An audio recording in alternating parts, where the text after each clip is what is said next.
Coming back to our Windows Forms application, I've created a new button and I've copied the code from the previous example into the event handler. The one small difference is that I've created a variable of type list up here, and I'm using that variable here instead of creating it at this point. The reason I've done that is because I'm going to be adding in some levels of scope, and I just need that variable to be at a higher scope. So as I mentioned in the slides, our strategy in this example is going to be to try to get the task list. If this succeeds, the list exists, and we'll just continue on with our work. If it fails, then we want to try to create the list.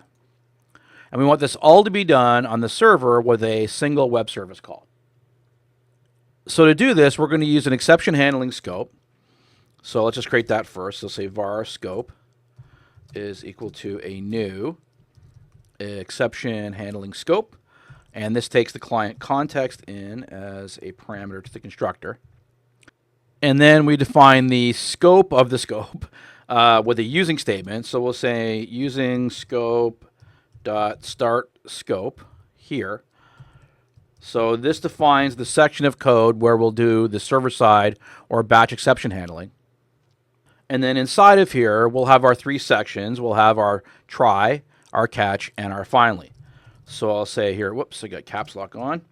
We'll say here using scope dot start try to define our try block.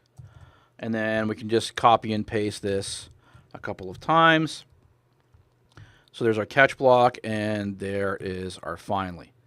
So start catch, and then start finally. Oh, and I just need the bracket there. Okay, so in our try, what we're going to do is try to get the list. So that's this code right here. So I'll just take that and move it up into here.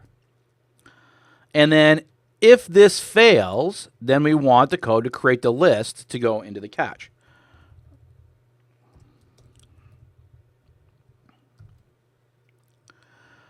Now, if this fails, we're going to be creating the list here. So what we need to do is actually go retrieve it again in the finally, so we can just copy and paste this code here. Okay, so we create the scope, we start the scope, we define our try. If this fails on the server, then the server is going to run this code. And then it's going to run this code whether or not this code fails or succeeds. Okay, so then we'll come down to our execute query.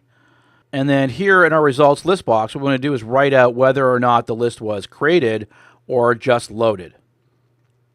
So if we take a look at the scope object, one of its properties is has exception. So did it go into the catch block is really what that has exception says.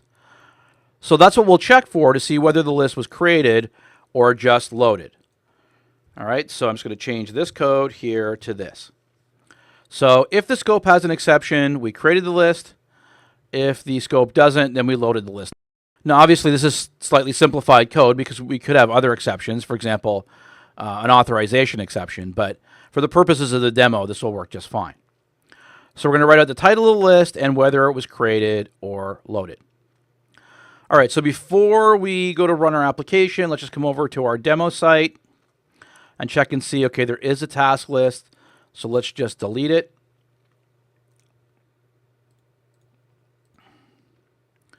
Okay, and then let's come back to our example and let's hit F5 and let's click the button once. Okay, the task list was created, and now I'll click the button again and the task list was loaded, and every other time we click it should just say loaded. All right, so let's come back to our site. Let's just refresh again. Let's go to the task list. Let's delete this one more time. And then let's go and start up Fiddler. Let's come back to our application. Let's hit F5, click the button. All right, now come over to Fiddler. We can see one single service call. And then if we take a look at the response, we can see we get here is our task list information, and then below we can see the error information. So it's indicating that the error that was thrown on the server was the list task does not exist in the site. And then you can see that the has exception object is equal to true. Okay, and then come back over to our manage code example, click the button one more time. And then this time here we can see that at the bottom, the error info is empty and the has exception is false because we didn't go in to the catch block. Over here on the JavaScript client object model side, we have our button handler already implemented. And really the only difference between the managed implementation and the JavaScript implementation is how we denote the different areas or different parts of the scope. So there is no using block in JavaScript. So instead we start a block and then we end it by calling dispose on the object that was created when we started the block. So here's where we're starting the scope, and here's where we're finishing the entire scope, right? And then here is our try here, and then our catch here, and then our finally here. But if we get it a full screen, and we go start up SharePoint Manager,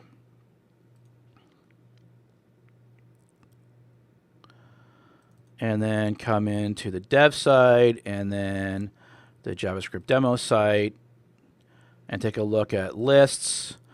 There is our task list, so we'll go ahead and delete it. Come back over to here, hit F5. So we'll click the button, task was created, click the button again, task was loaded, and then every other time we click it, it'll be loaded. And finally come back over to here, refresh this, and we can see there is our task list.